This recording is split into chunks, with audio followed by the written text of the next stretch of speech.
Hello, writing Rabble. It's your Rabble Rouser, author Chris Everhart, back with another session for new writers who want to learn how to get started, and for experienced writers who maybe just be looking for a different way to look at stories or even to get unstuck yourself. I am your host, and just a little bit about me. I'm an author of more than 20 books for mostly for young readers, and an occasional filmmaker and screenwriter and comic book writer. I have my Badass Girl comic book that we are promoting right now. And I am here with my co host and student, Wes. How's it going, Wes? Good. How are you, Chris? Good. How was your week? Not great. What happened?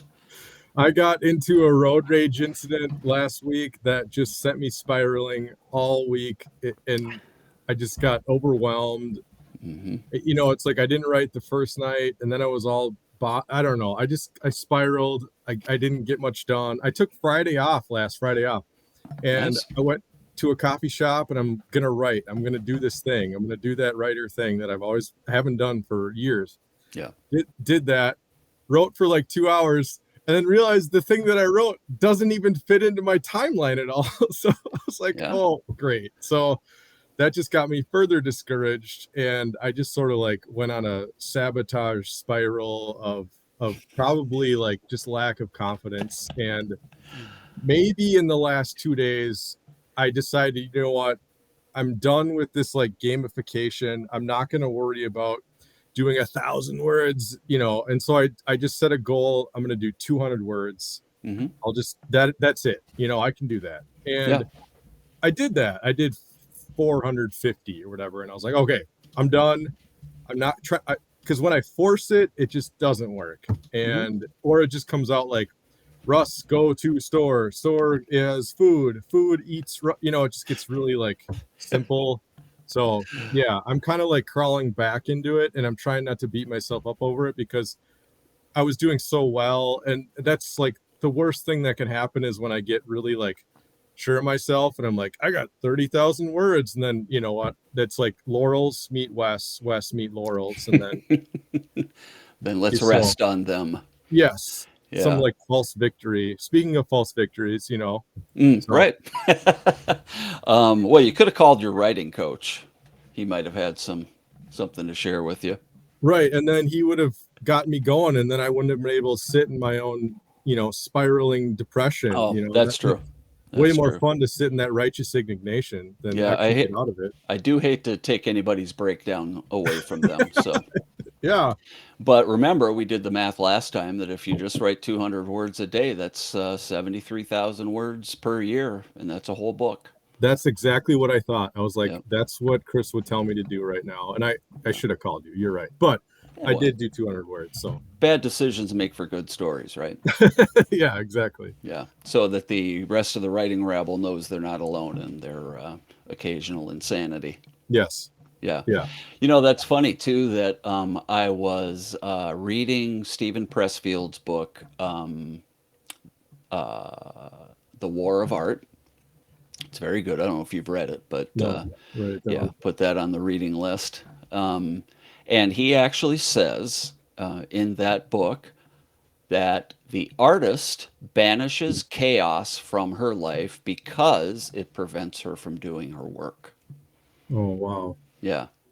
So, we have a lot of interesting stories and movies and stuff about tortured artists, but, you know, true, true artists we have to think about our work as if it is precious and that everything about the work or everything about our lives can and may support the work. Yeah. Yeah. So that's an interesting story experience that you had over the week. So you kind of know now that what that, you know, total emotional upset of a road rage incident can do to you. Yeah. Yeah. Just Yeah. send me spinning. And yeah, just complete, lack of ability to do anything. Yeah. For Paralyzing. me, it's when I get tired, if I don't get enough sleep, like well, I haven't gotten enough sleep lately. I've been up super early and, you know, wide awake, Yeah. thinking at night. But when I get tired, no matter how mm, good intentions I have of getting the work done, I'll just sit at my computer and just stare at the screen because I mean, my brain turns into oatmeal, you know. Yeah. So, and I used to be a real night owl, you know. I'd come home, you know, 8 o'clock at night and start writing, and then you know, I might work until 1 or 2 in the morning writing, and I can't do that anymore, which is fine. But Yeah. so now I go to bed early. I mean, I try to be in bed by 9 o'clock because you know I want to get up at 7 or earlier and you know get my writing work done. That's interesting. So your schedule completely switched. Yeah, yeah, Wow. it's really well. You know, I mean, that might have changed when I turned 50. I don't know when I crossed that line, but yeah, definitely.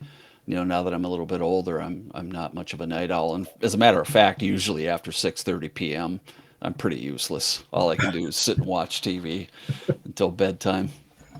But I, I I like to write at night, but there's like this magic hour between like 9 and 10, and if I get started before 10 o'clock, I can get stuff done. But after 10 o'clock, I'll be up till midnight no matter what. But yeah, from 10 to midnight, it's like it's just I don't know, it's just not there anymore. It's like the wind down hmm. time. It's like the decompression time of the Yeah. So you have to be in the flow before that. Yes. That's interesting. Yeah. Yeah. Well, that you know that is true too. That you know you want to get into it when you've got the energy and see if it just pulls you all the way through. Yeah. But you know, I think I mentioned too that my thing was that I just like nights that I didn't feel like writing, I'd go just 10 minutes. That's all I'm going to do. I'm going to sit down for 10 minutes. Occasionally, it was just the I am writing these words because I said I would write for 10 minutes. But a lot of times that 10 minutes would turn into an hour or more of writing Yeah. once I got into the flow. So And I think for me, it almost helps to write a sentence that doesn't that I, it's like a throwaway line that just gets me into it yeah, instead of mulling over the perfect first line. It's just like that can yeah, be so stymieing, if that's a yeah, word, but like just writing like something just dumb and just like almost like writing it and then erasing it because I'll probably just keep it'll just the avalanche will grow from there. So yeah. Well, what about what you did write for a couple of hours on Friday? I assume you saved it. You didn't throw it out, did you?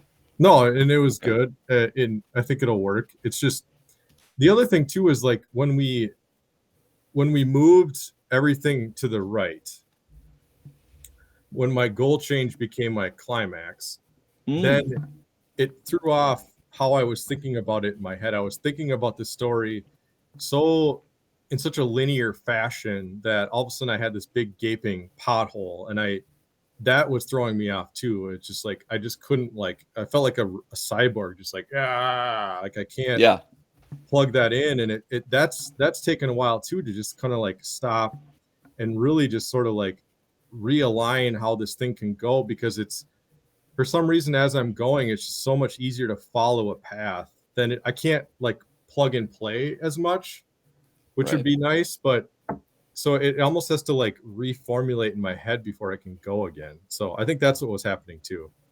Do you want to describe briefly what you're talking about? Just kind of take us quickly through the Story Hill plot points, and you know the major turning points, and what we did with that to move that one incident that we talked about. Yeah, so we have the ordinary world. Yeah, let me. As a matter of fact, while we're talking about this, I'll bring up the. Got to get rid of that. I'm going to bring up the Writing Rabble Story Hill. So give me just a sec. And so I had all of this ready, and then I had to go and make some last minute changes to the stuff I was going to present tonight. Oh, So nice. now we got sidebar.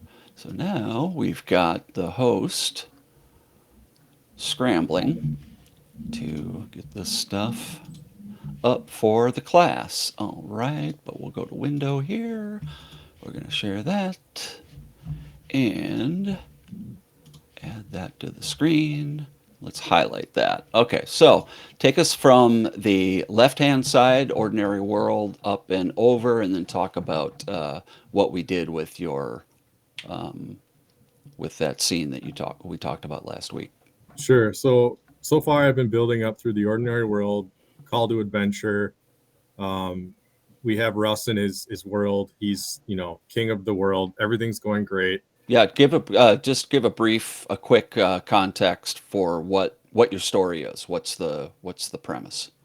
The premise is that Russ's perfect world is shattered by a genie popping out of his chest, and he has to then try and regain either the power or the understanding that maybe he doesn't need that power. Some of that's still to be determined.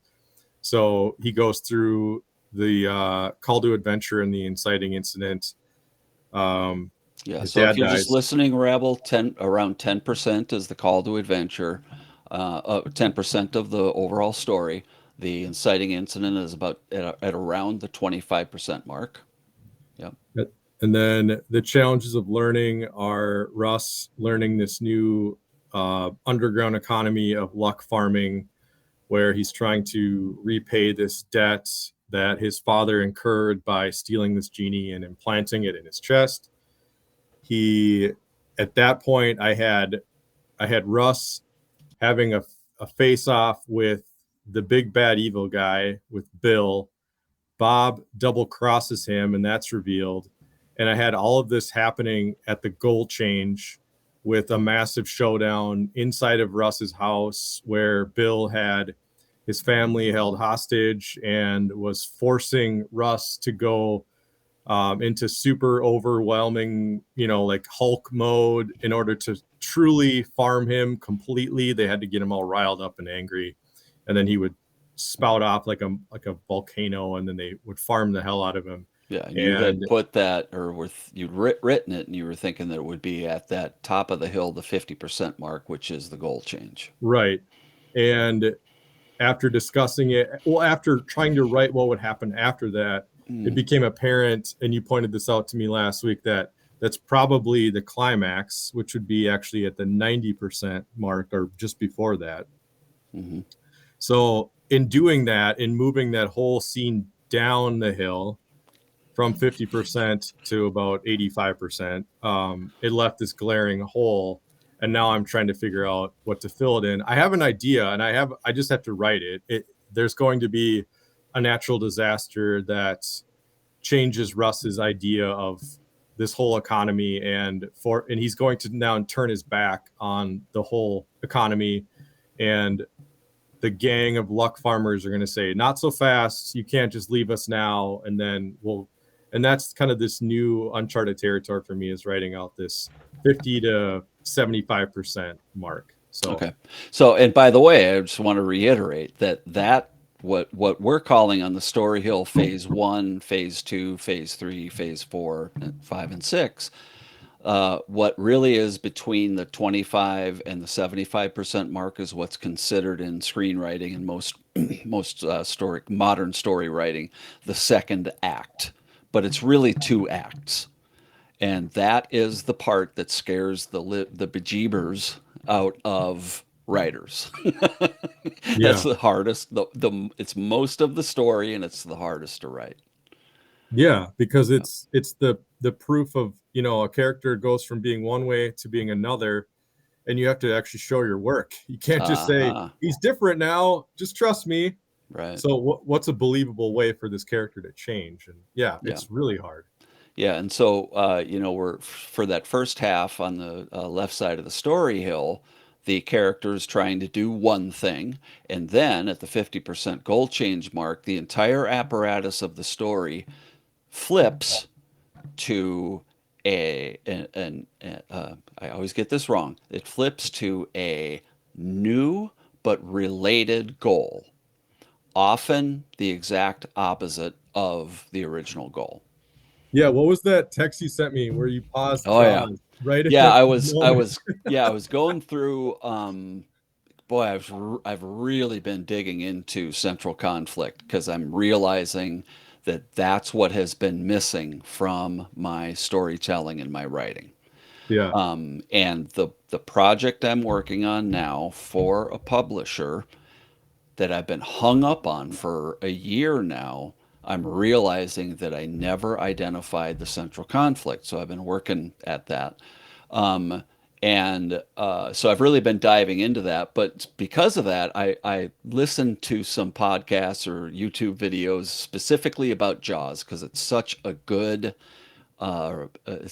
example of the type of storytelling that the story hill seeks to kind of present for us writers. So I actually thought of that and I pulled it up and oh, I didn't get it. Doggone it. Here, I'll show it to you. I actually put it in there, but it must not have saved. Okay, give me just a sec. You know what? That's going to be a problem too. So give me just a second. All right, I got to do something else on that. Okay, so bum. Yeah, I'm really sorry about this. I swear I had everything ready, and then it all.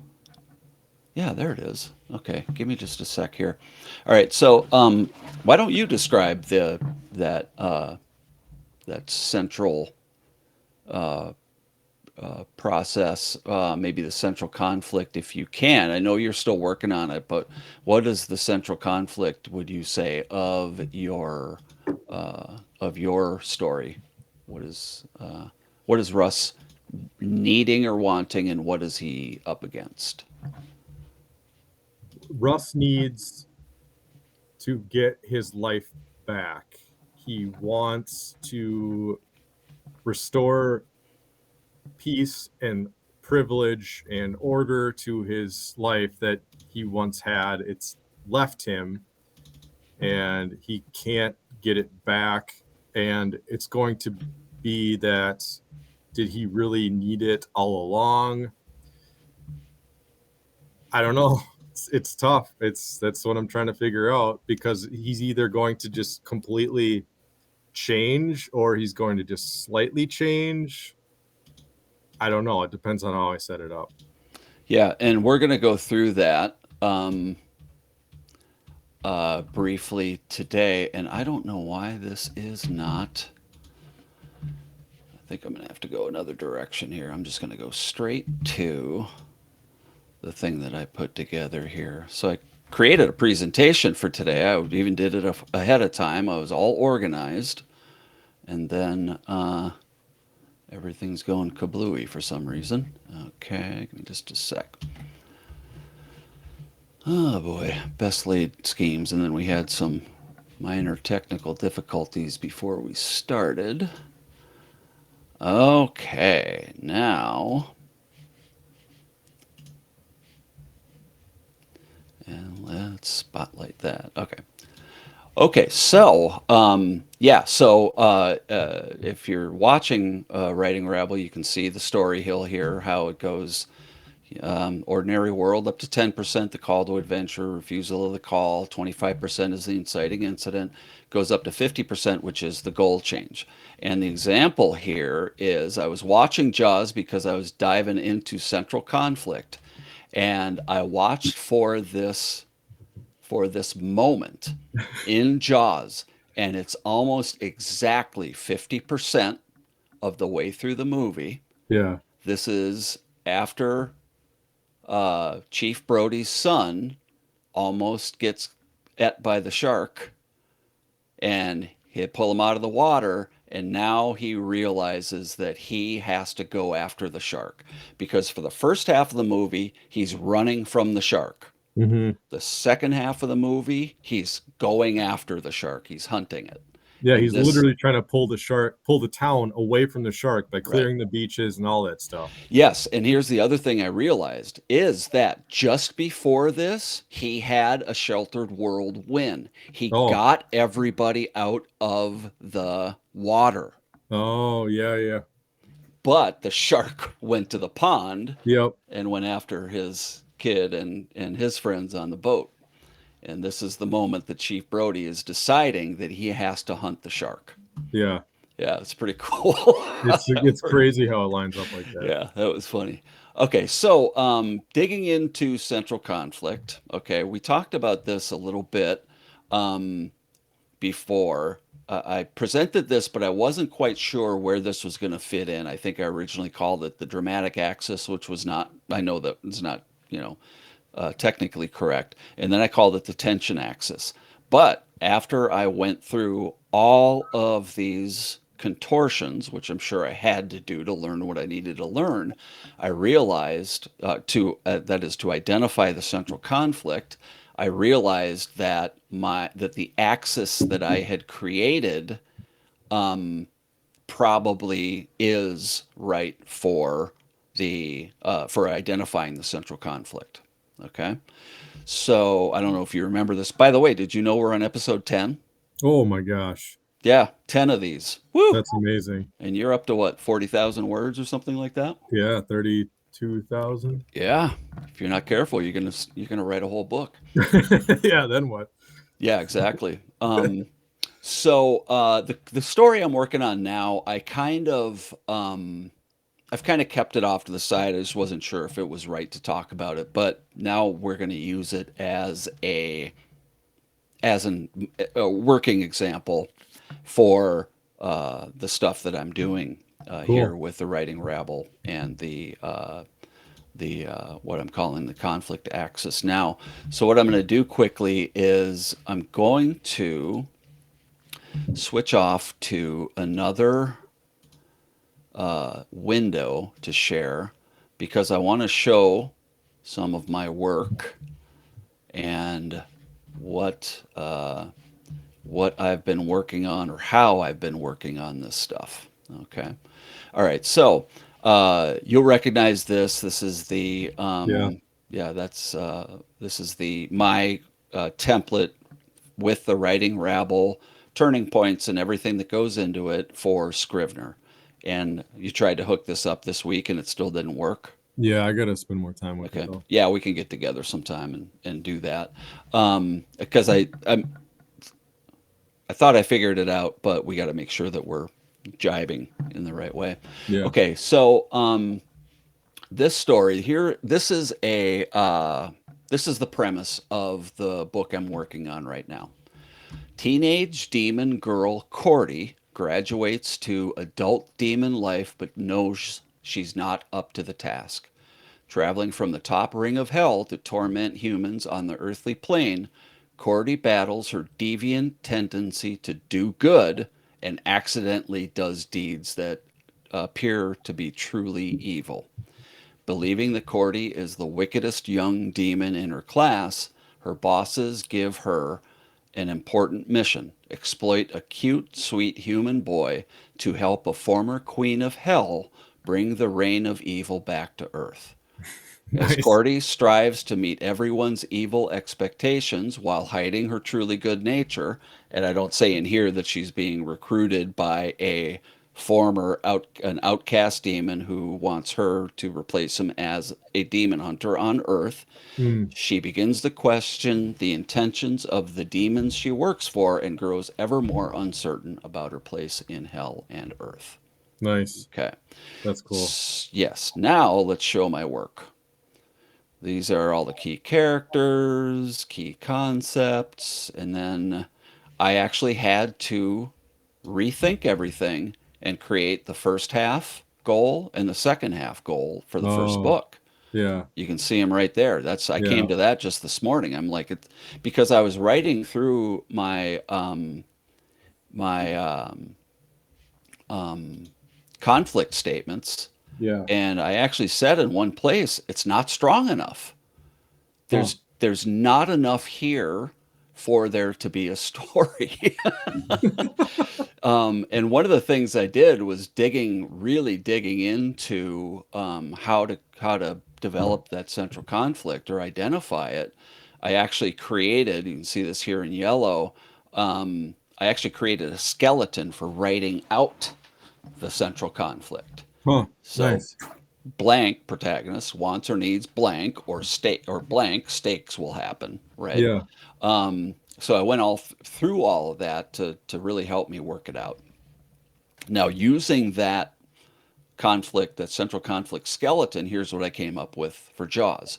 Police Chief Brody needs to keep the people of Amity Island and their tourists safe, but a giant shark is hunting people in the surrounding waters. Brody tries closing the beaches, but the islanders protest and the mayor overrules him because the community's financial life and death, right? The Hmm. community's financial life depends on the beaches. And the mayor actually says the life of this town depends on tourism. Yeah. As the shark relentlessly attacks swimmers and boaters, Chief Brody is powerless to stop the killing. When his son has a near miss with the shark, he realizes he must do whatever it takes to eliminate the threat. Desperate to save lives, Brody must overcome his fear of the water and hire a renegade shark hunter to take him onto the sea to find the shark and kill it himself. So that is a one paragraph summary based on the central conflict, Yeah. right? Yep. Now, I the problem I was having with that is that it felt a little wordy. And it's a really good story summary, Yeah. but and so you'll see here that okay, you have the protagonist, you have what the protagonist wants, and this came up in my studies, right? You Hmm. have the antagonist or oppositional force working against them, right?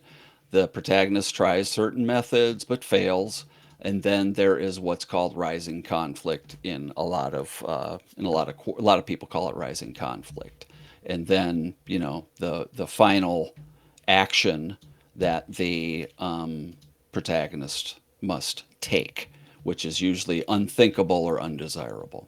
All right.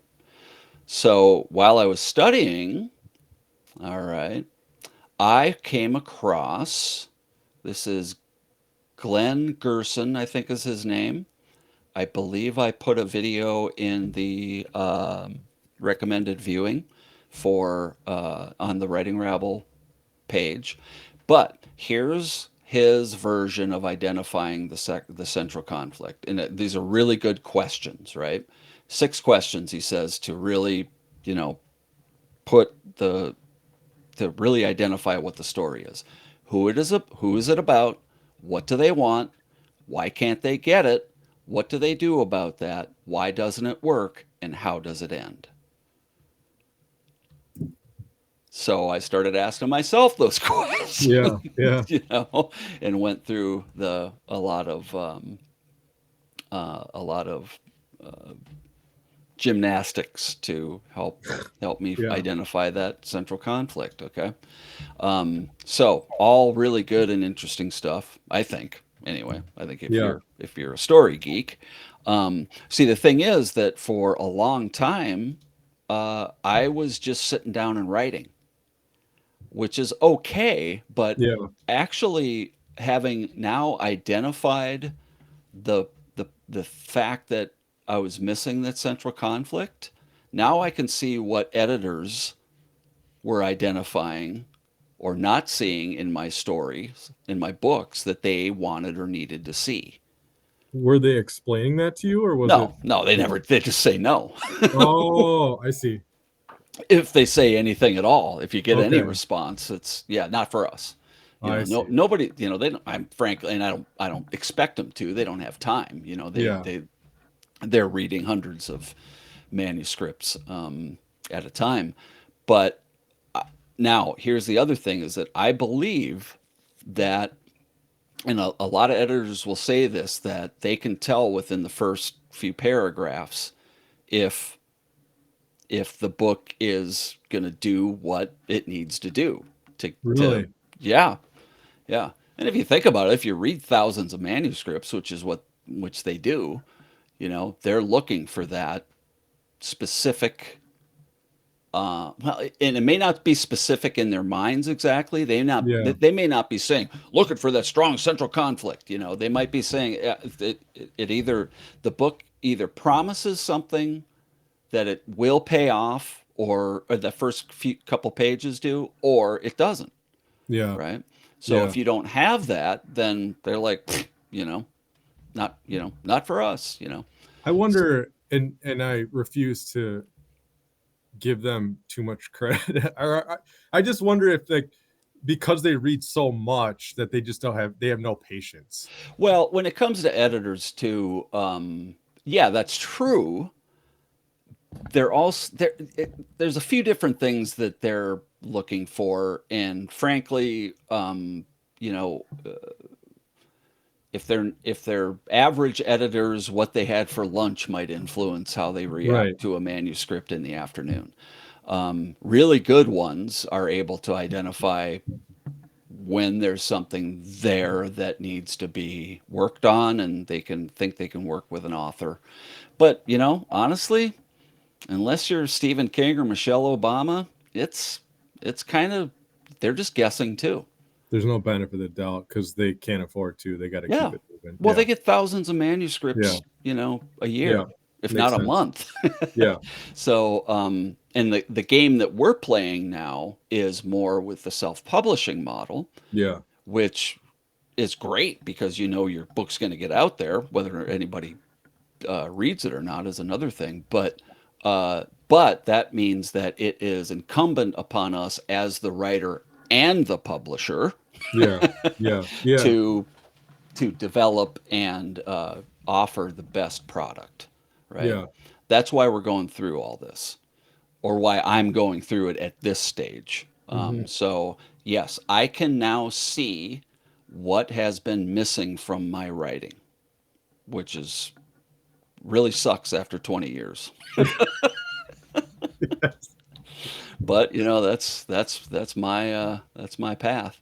Yeah. Um, okay, now I was just thinking about what to do here. Okay, I'm going to read something that is not related to the story that we're talking about, but I was asked to submit 200 words of a book that I'm going the first book in a series that I'm going to write. Now, this is I tend to write a lot of YA and urban fantasy. This is not urban fantasy or YA. This is a adult mass market detective series. Okay.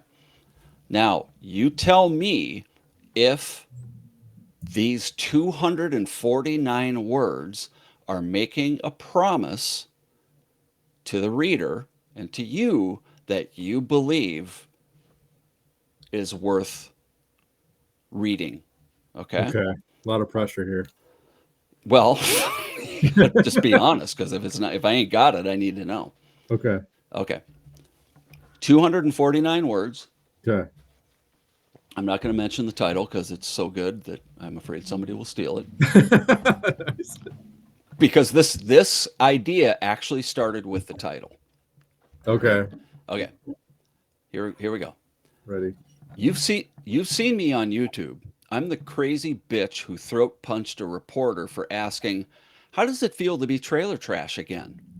Do we really live in a world where you can say something like that and not expect to get punched? Not in the trailer park I grew up in. The resulting assault charge was minor compared to the legal hell I was in that day. I went from being the youngest woman ever to become a Minneapolis police detective to being the perfect punching bag for the prosecutor when my partner mentor disappeared with his girlfriend and $600,000 in drug money. You don't bounce back from a hit like that. I lost everything: the condo, the Mustang, the man, the savings, and every last shred of dignity I'd built up for myself over the years. I didn't bounce. I flopped and rolled right back to the only place I still belonged. Dell? Mom called from what passed for a kitchen in this 16 by 60-foot manufactured palace.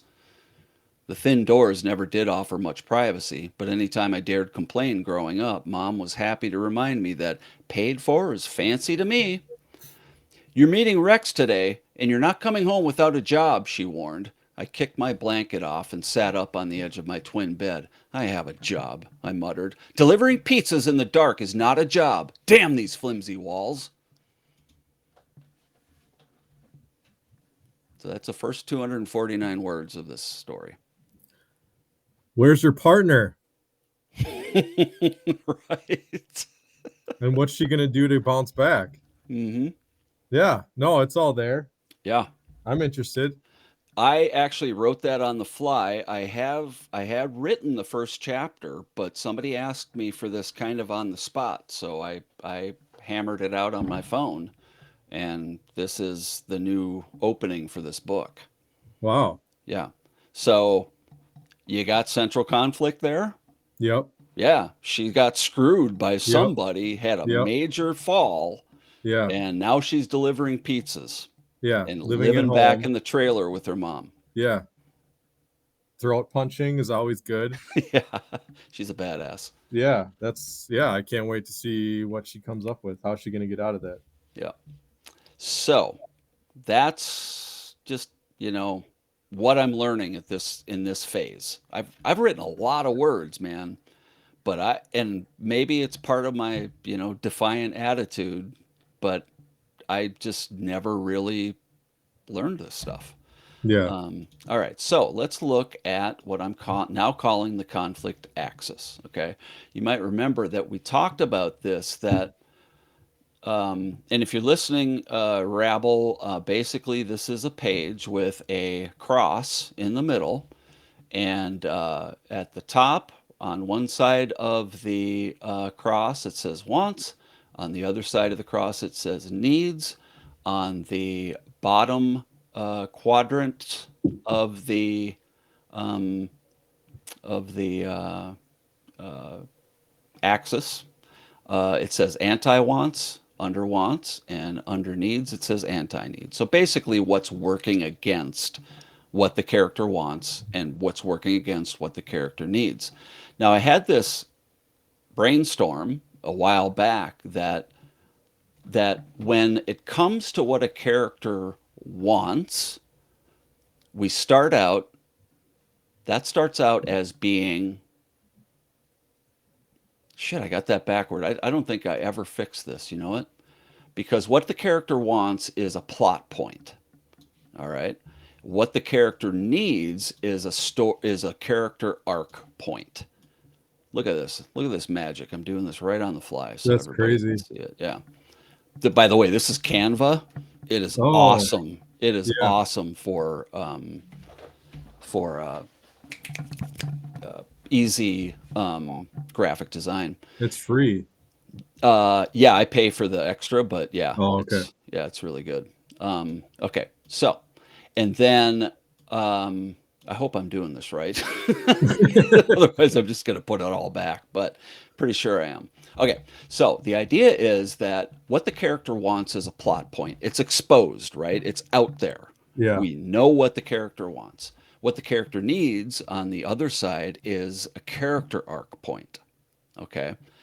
Now, if you look at the want and the plot point, right, together, you'll see that the anti want, the character, okay, the plot point is resisted by something in the character's makeup, right, in their background, their beliefs about themselves. And I actually have a thing here, okay, and this is about our demon girl, okay. Mm-hmm. So Cordy is her name. Cordy wants, her character arc says, to have a foot in both worlds, right? Mm-hmm. Okay. The anti want is a plot point because she lives it out. She does good. She can't it's hard for her to do evil. She accidentally does good to human beings, right? Okay. That works against her ability to have a foot in both worlds. Now, this is a little undeveloped. It's more developed in the following stuff I'm going to show you. Okay. And then on the needs side, the plot, she's forced to choose earth, one earth or hell, but the arc she needs to be fully herself. Okay. If we look down below that, the anti needs, she can't accept her basic goodness, right?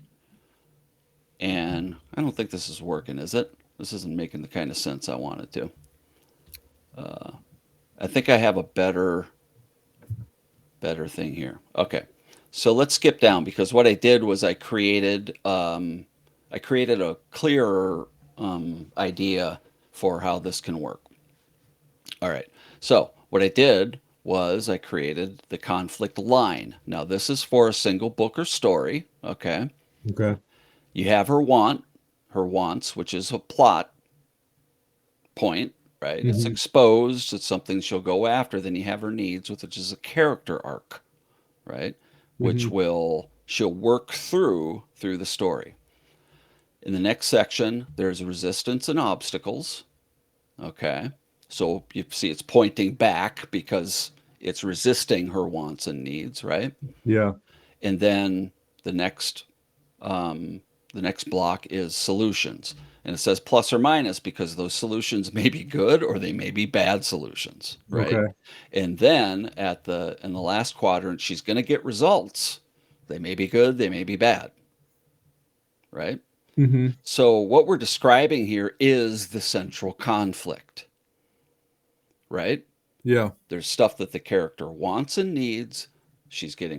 There's resistance to her getting those wants and needs. There's stuff that she tries, her solutions, and then there's results. That's the whole central conflict statement, Yeah. right? Yeah. Okay. And sometimes I do this where I get an idea and I write it down or try to work it out, and it's like it doesn't kind of come to fulfillment until later. Okay, so that's a conflict line for a single story. Okay, now I created a conflict line for a 3 book arc, right? Yep. So this is a master arc. So you notice that it's kind of the same all the way along. It's the same as the one above. You've got her wants, or your protagonist wants, which is a plot point, and needs, which is a character arc point. All right, and she goes through the resistance to obstacles, solutions, etc., and results. Now there's an arrow at the end of this one because there's going to be another book. Now we go to book 2, and these are going to be different wants and needs because she should have already satisfied to some extent the wants and needs of the book, but not the 3 book arc yet. Okay, Okay. you go through that. There's another arrow, and then we go through book 3, and now there's a terminal point because that is roughly the end of this storyline.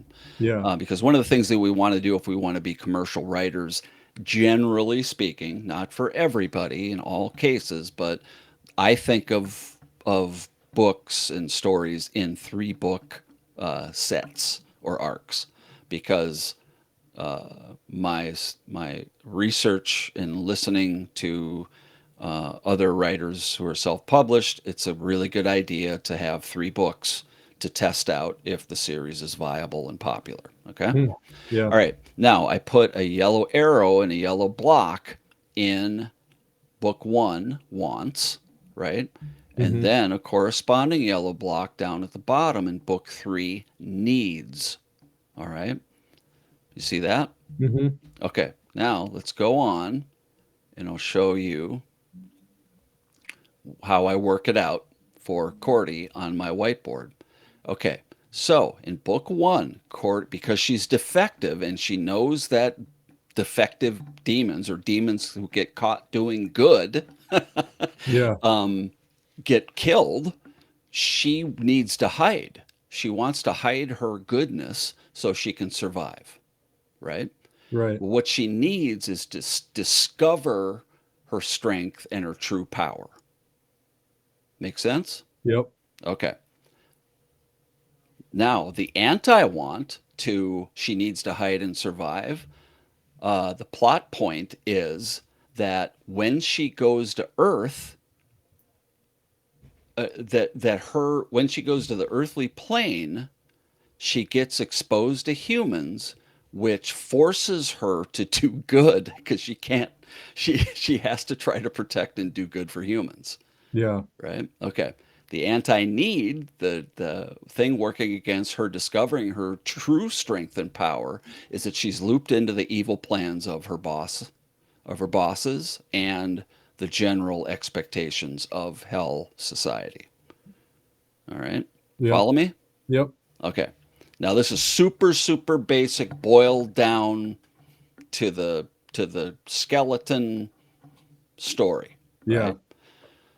But this is what we need to do. We need to figure this out. In book 2, Cordy wants to use her power for good. Now that she's discovered her power, Yeah. she wants to use it for good to protect her friends, and she also wants to find a way to keep a foot in both worlds.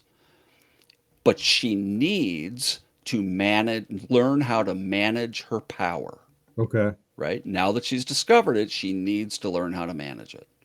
Okay, now what works against her using her power for good? The anti want is the missions that she's given by her bosses take her away from the boys she wants to protect. Yeah. And then also the idea that there is a total solar eclipse coming up, which is a celestial event that makes demons more powerful, that's Mm, coming up. So she has that deadline looming over her. Okay. nice. That keeps her from using her power or being able to use her power for good. Now, needs to learn to manage her power, right? Well, the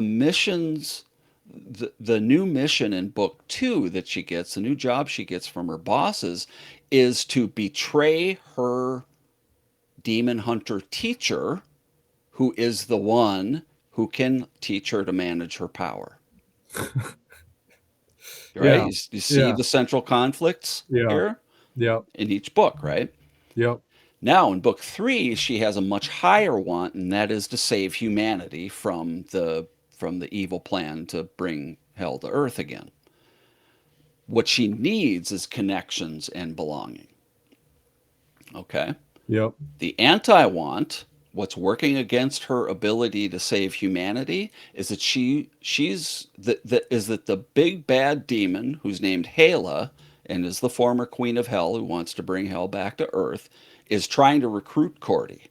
Hmm.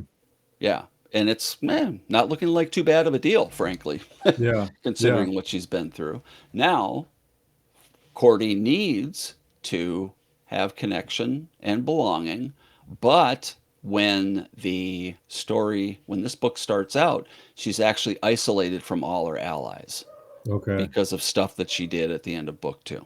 Yeah. Okay? So, seem like enough tension and conflict? Yeah. You got your ticking clock with the Yep. eclipse deadline. Yeah. hmm And we've got what she wants and needs and how those things are being worked against by circumstances and other characters. Yep. Okay. So now here's with the exception of one line that should go down here, her solutions, here's what this 3-book conflict line looks like. Okay. So in book 1, Cordy wants to hide and survive. And this is what I added is that she's in it for personal good. Mm-hmm. Okay. She wants to hide so she can survive. What's working against her is her experience on the earthly plane with humans and the missions given her by her bosses. Okay. Now there's a solution that's missing here, but we're going to skip that. Now, here's an important point. Okay. At the end of book 1, what is working against her desire to hide is that all of her mistakes, which look like they're good things to the bad guys, end up giving her a higher profile and a reputation among demons. Hmm. So she's trying to hide, but everything she's been through in this book is giving her more attention. Yeah. Okay. Now in book 1, Cordy needs to discover her strength and power. Mm-hmm. Okay. What's working against her is her own low confidence and the mistakes that she's constantly making, right? Yeah. She should be doing evil, but she's accidentally doing good. Okay. And at the end, there's a positive on the needs side, and that is that she saves her mentor, her demon hunter mentor, Okay. in the final act in the from a catastrophe. Okay. Okay. Now in book two, she wants to use her power for the good of her relations, her friends and family, right? What works against that is that she's given the mission to betray her mentor, and she is working to, oh, her effort to help her friend in hell actually ends up alienating the boy. Mm. Okay. Because what she needs from him goes against his principles. Okay. Right. Now, at the end of this, Cordy's mentor, actually fixes her friend. So she doesn't have to worry about it. That's a positive. Now, you see the difference? Top Yeah. on this line, there's a negative. Top of the line on at the end of book two, there's a positive. Yep. Below the line is a negative. So it's Okay. you got to make sure it's like opposing one or the Yes. other has to be. Yep. Yes. So Yep. these are flip sides of the exact effort. Yeah. Okay. So in book two, she needs to learn to manage her power, but she has an obsession with her rival, with getting her rival out of the way, Mika, Yeah. right? And shit, I can't see what that says.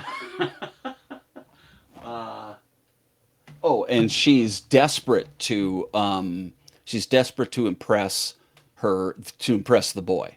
Yeah. That keeps her from being clear-headed enough to manage her power, learn how to manage her power, right? Got it. Because she makes decisions and takes actions here that take her away the from her mentor. Okay.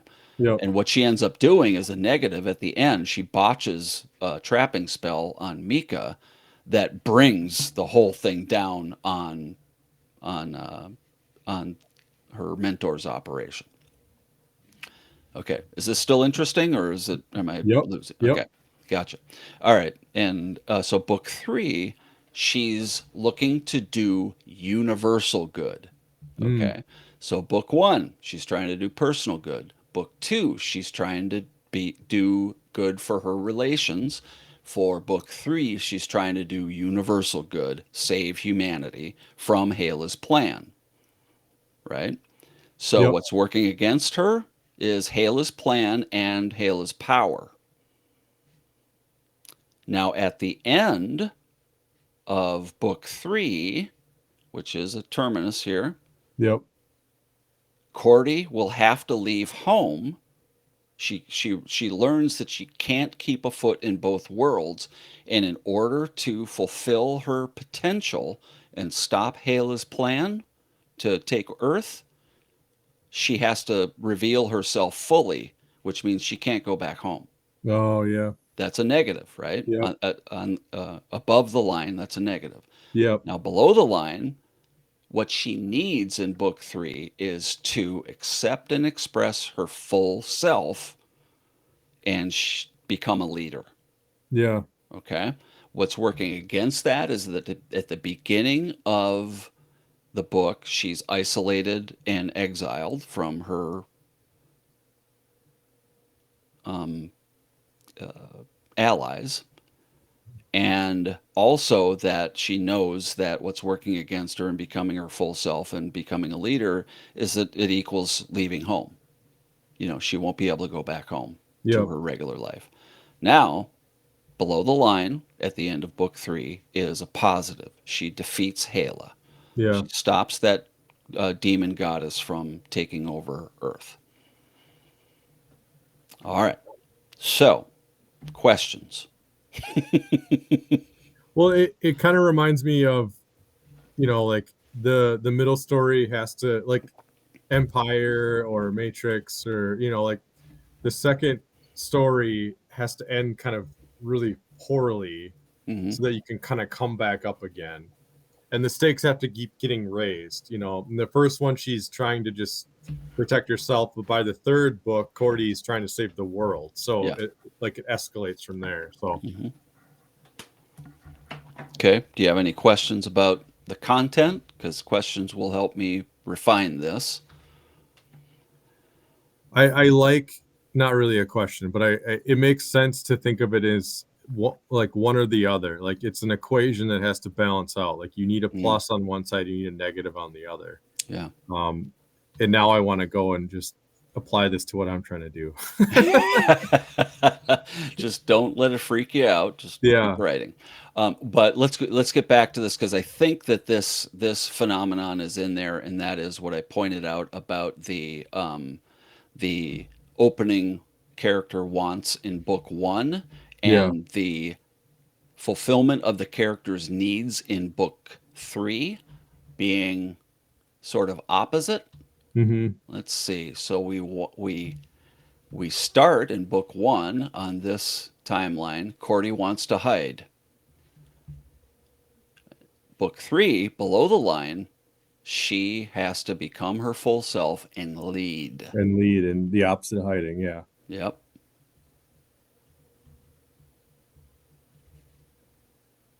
Yeah. This is stuff that I've been trying to work out for years. yeah. And thanks to you asking me to help you write, I am learning this stuff. Whoops. Well, I'm pretty damn glad because I Yeah. can see how my upcoming. Now, I'm a little ticked off because I have to go back and redo, and read, not redo, but I've got to go back and put that central conflict and all that stuff into the manuscripts I've already written for this series, Yeah. of which I have like 1 3/4 roughly. Okay.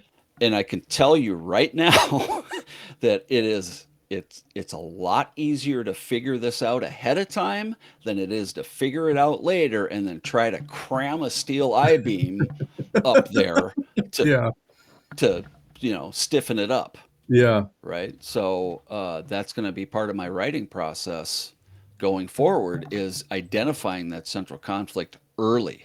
Yeah. And that's what I mean for the writing rabble, the story hill, and all the component parts to be is that we can identify those, not just the series of actions, Hmm. right, which is the plot, but Yeah. also the central conflict, the deeper meanings, the character development, the character arc, and all those things, Yeah.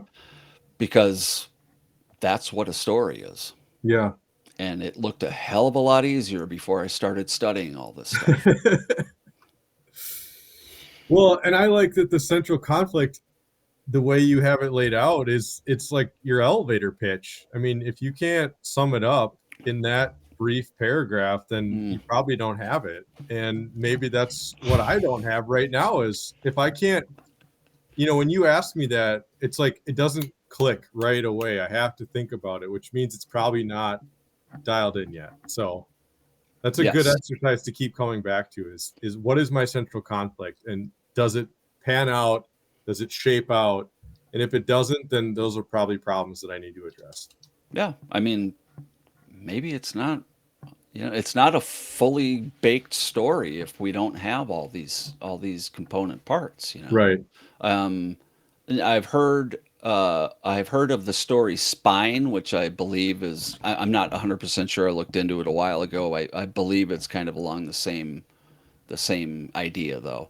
You could also think of it as like the story skeleton. To have Yeah. a full skeleton, all these parts have to be in the right places, and then you put the skin and the clothes and everything on it, and that's what makes it unique. Yeah. What makes Right. your story unique. Right. But it's not going to be satisfying or maybe even compelling to the reader if those parts aren't there. Yeah. And I've always had a bit of a phobia that that I was missing some stuff, and Mm, that it was gonna be found out, you know. yeah. So I'm just going out. I get to go after it now in helping you in developing the writing rabble materials.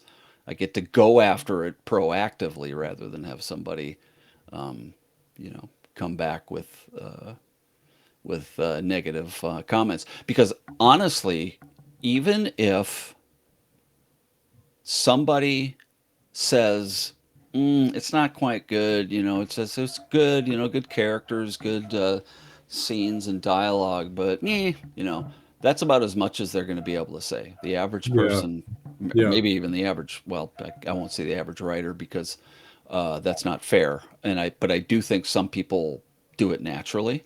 Hmm. Um, I might honestly overthink everything. That's why I've had a problem with this. But people will be able, readers will be able to say it's just not quite working, but Yeah. they can't say why. Right.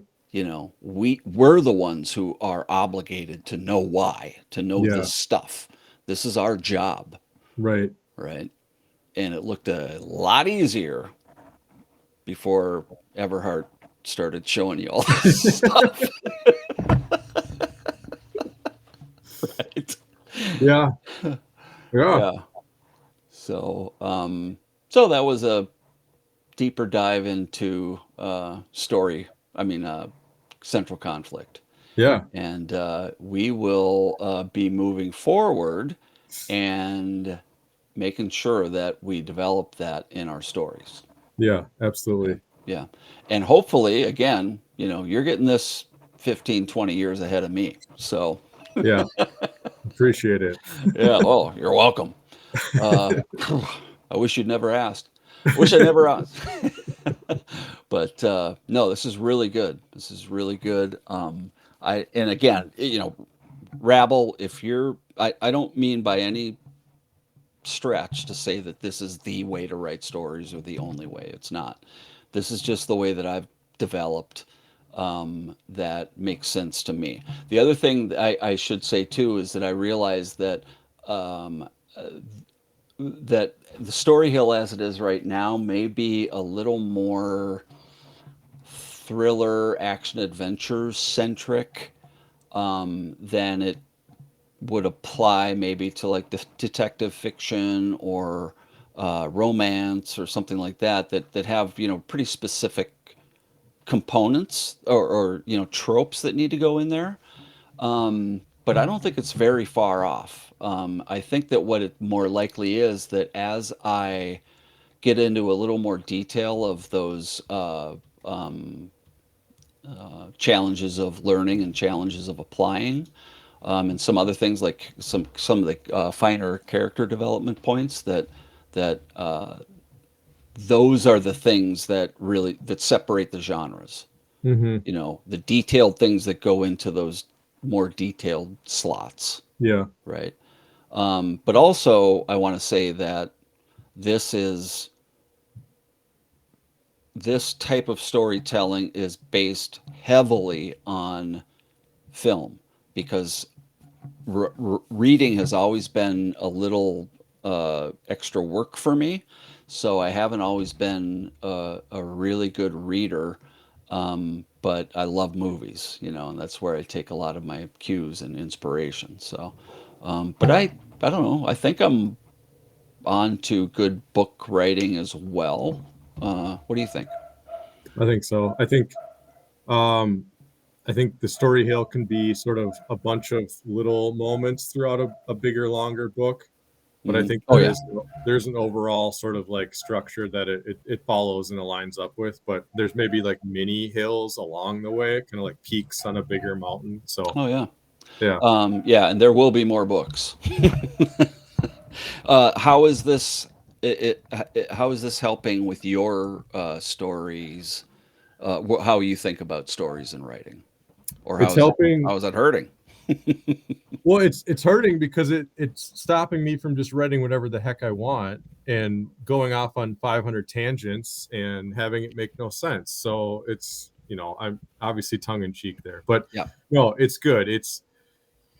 It's hard, and that's, another part of why I wasn't getting much done was having to rethink this whole process through and make sure that it all still aligns up. The fun part is just whipping out words and having it just sort of like putting the skin on the skeleton. That part's fun. Yeah. The part that's hard is making the skeleton and getting back again to act 2, the hardest part, and It's figuring only that most of out. the story, so don't worry about it. Yeah, no big deal, no pressure, and Yeah. and then from there becomes, analysis paralysis and stuff like that. So no, Yeah. this is really good because if I get the skeleton there, then the rest is fun and I can just fly. I feel like I can. I have confidence in that part of it, but Yeah. And it's I but thinking about these critical structures and these yeah. critical points that's challenging. Yeah, I do want to reiterate, don't stop yourself from writing because it may not match up with the story hill, because any of that stuff could be useful in another book or as a short story for, a reader magnet or, some complementary piece to the series, okay? Yeah, So if you're just in the mood to write, go for it, follow it, because what you're doing right now is you're developing your voice, you're developing your flow. You can only get that by writing. yeah, Um, and what you'll find is that as we go forward, as we rearrange things that you've written, pull out things, put other things in, you'll learn the process, right? And it'll become a little more intuitive, and as you go along, it'll build, yeah, right? So right now, this is probably, if you look at Story Hill, you look at the character arc, you look at the conflict axis and all that, and the conflict line that I created, that isn't entirely intuitive to me yet. So I need to study that. I need to see that, you know, mapped out, and I need to follow that. But eventually, I may well be able to, just to put those things in where they belong without really thinking about it. You just become more efficient at it. yeah, But but your unique voice and authentic, way of telling a story and representing your characters, you have to develop that entirely yeah, through your words. yeah. Yeah. So definitely don't stop and don't throw anything out. No, God's sake. yeah, Because you will regret it if you throw something out. I yeah. guarantee it. No, I just kind of changed the icon to something so I know. Yeah, Yeah. no, I'm I not think I have getting a rid of red anything. X or something like that Yeah, for edited out or yep. notes or something like that. Okay. Any other questions? Any other observations from your week of writing or what we've covered today? No, I'm good. Ready to get going again. Okay, cool. Well, yeah, just go back, go and write your little brains out. All right, I am going to play us out here. All right, writing Rabble. Woo! That was actually a moderately timed. We're just over an hour, hour and 7 minutes. One of these days we'll get to like 45 or something like that. But you put me in front of a microphone and I can't shut up. I never think I have enough to say to fill the whole time, and then you'll have to literally, you know, give me the hook and pull me off. Anyway, whew. All right, today we went over Russ's rough week. Wes, you gotta rename your character. We went over Wes's crazy week of trying to write, but it happens to all of us. And then we went through in a lot more detail. Well, we did talk about his story structure after we moved that key scene from the 50% goal change point all the way down to 90%. And so I think I think I just tortured him a little bit. But so anyway, then we went over even deeper into central conflict and how I'm learning to develop that and map it out for myself and illustrate it. So hopefully it is helpful to you guys. At some point, I promise I will put these materials up so that you could download them and read them or use them yourselves. I'm just not there yet as I continue to develop each of them, but they'll be coming and you will definitely know when. I think we also should probably start a little some way of communicating with the rabble as well. But in the meantime, please like videos. That helps other writers find us. Subscribe to the channel because that helps me develop and build the channel. And comment because I really want to hear from you guys. And I want to make the writing rabble and the materials better. So I'm dying to hear from you all. And what else do I need to say today? I guess get some sleep because we're all running a little low. But until next time, writing rabble, butt in chair, words on page. Bye now.